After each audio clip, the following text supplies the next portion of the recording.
नैना music और निर्माता विक्की चौधरी की प्रस्तुति।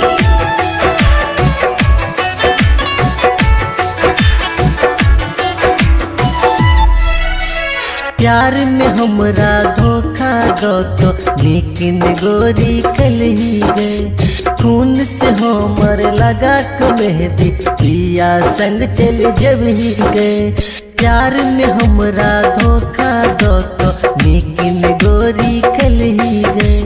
खून से हमर लगा के मेहंदी पिया संग चल जब ही हमरा भूल न जाए जाको ससुरा में। हमरा भूल न जाए जाको ससुरा में। जान बाइन कल जाए दिल अचरा में। जान बाइन कल जाए दिल अचरा में।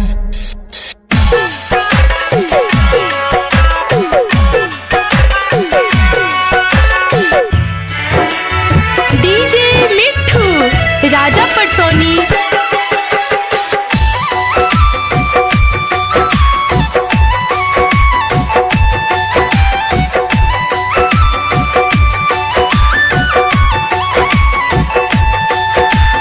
शपथ खैने रही के गोरी संग दियब मोरब गए। तोर के वादा जाए छरानी कौन के हम रहब गए।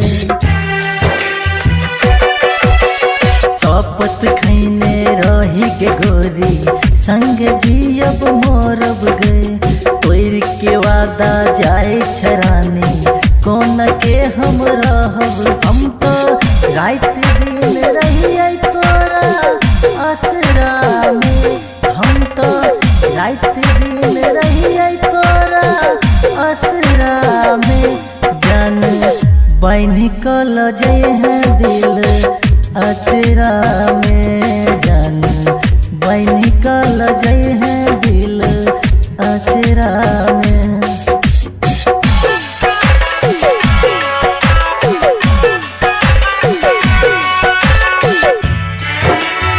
डीजे मिट्ठू राजा पटसोनी।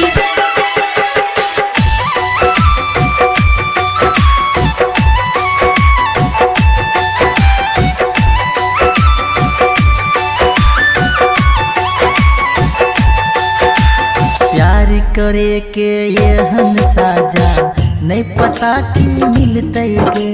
हमर जिंदगी लुटते तोहर फूल खुशी के खिलते गे। प्यार करे के एहन साजा नहीं पता कि मिलते गे। हमर जिंदगी लुटते तोहर फूल खुशी के खिलते। चंदन रोहिता के पैबे नहीं दोसरा में।